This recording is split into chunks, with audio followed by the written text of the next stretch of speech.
नमस्कार, आप देख रहे हैं सीएनबीसी आवाज। मैं हूं मनीषा गुप्ता और ये वाला जो शो है हम दिल्ली से आपके लिए लाइव लेके आ रहे हैं आईवीपीए की कॉन्फ्रेंस से। और मेरे साथ यहां पर सुधाकर देसाई हैं जो प्रेसिडेंट है आईवीपीए एंड ऑफ कोर्स इमामी के चेयरपर्सन भी हैं। सुधाकर, बहुत शुक्रिया हमारे साथ जुड़ने के लिए।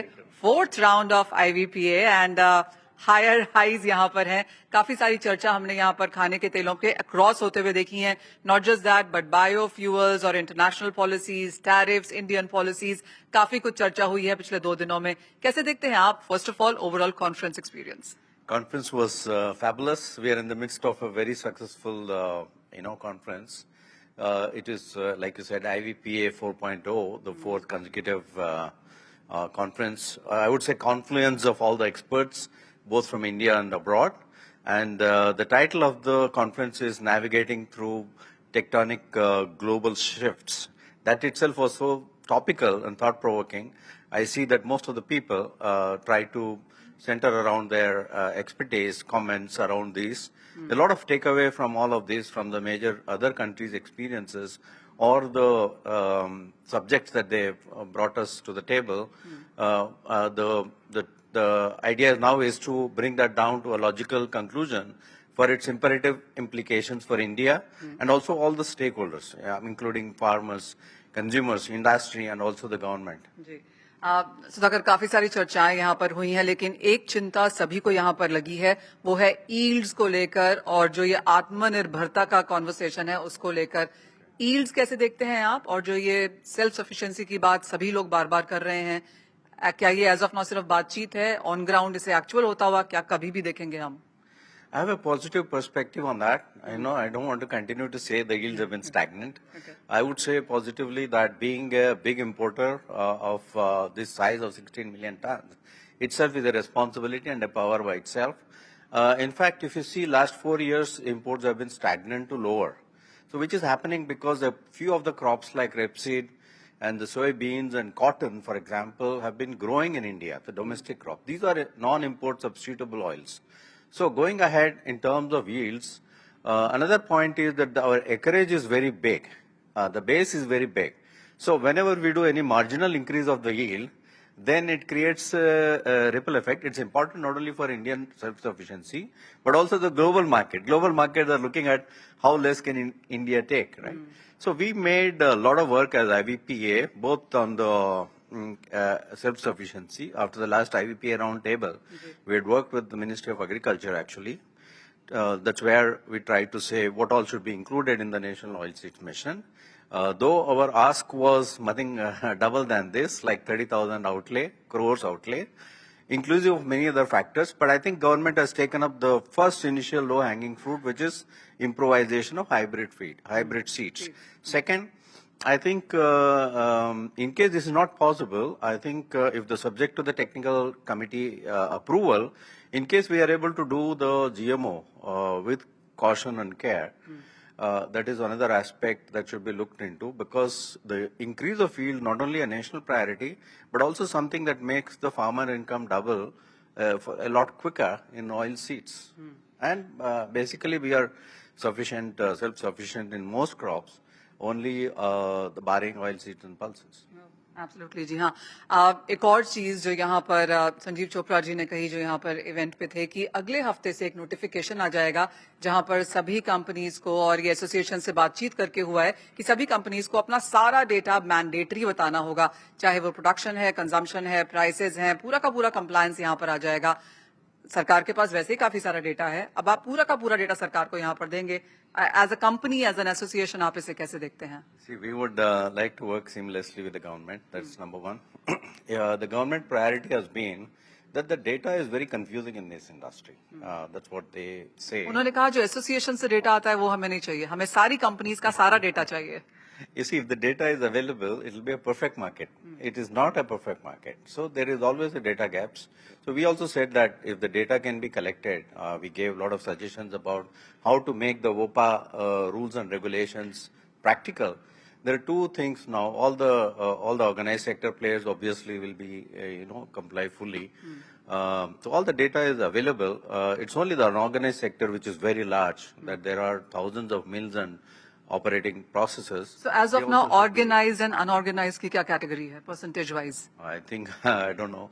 In terms of number, in terms of an organized sector, it may be 40% or, whatever. But in terms of number, it will be like 10 times bigger because they're all small units who are producing. But never mind, I think there is absolutely no problem to give out to have this data on the table for a constructive policy decision.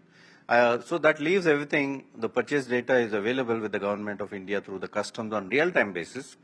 There is some anomaly between what the price of loose oils ex-factory and the price of oil in a particular retail outlet where the survey is done. So there is some time lag. If the time lag is understood over a period of time, that it is about 20 days or 21 days, because the supply chain through, let's say, 2 million outlets in India is not under the control of a manufacturer.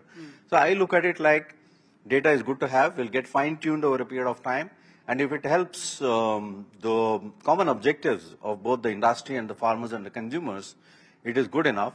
And another thing that we've been working about is that the duty changes have to be more calibrated, more like predictable, more like balanced. We should avoid big swings like 10-20%. We have said that we have to define what the MSPs that we want, what is the MRP that we would like to have, and given the global market, what are the kind of duties? So even if it is a quick response of 5% or 3%, if we keep changing, then you will not be shocked and surprised about the impacts.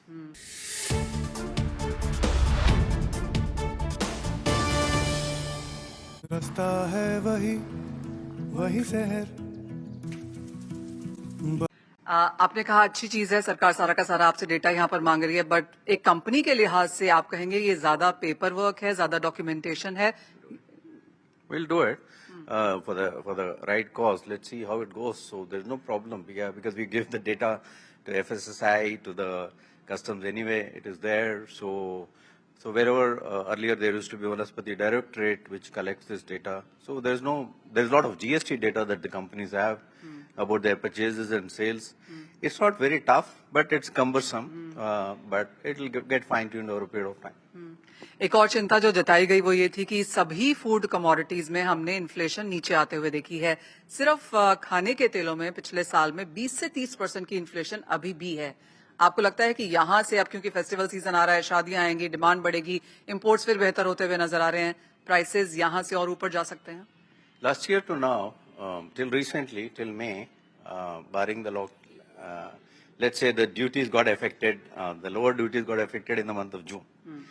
But if you compare with the last year data, the last year the duties have gone up by exactly the 20%. So whichever month you compare for the edible oil prices, you will find that somewhere 17 to 18% the prices are higher.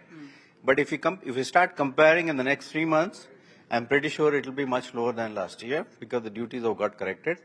And currently the market's also in a stabilized, consolidated.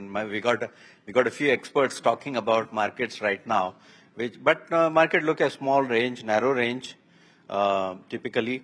If you really see, the real inflation in the current month is coming in mustard oil, actually, so, which is not imported, which is domestic. Mustard की बात तो हम करने ही वाले हैं break के बाद, लेकिन आपसे एक चीज जानना चाहेंगे कि यहाँ से अगर एक सेंस लेनी हो डिमांड की अगस्त टू अंटिल दिवाली, अक्टूबर नवंबर तक, तो किस तरह की डिमांड, किस तरह की इंपोर्ट्स हम यहाँ देख रहे हैं और किस तरह के प्राइसेस बन सकते हैं? I want to go back to your first question of data. If you compare the last 8 months data, the imports look like balanced. There's no change from the previous year.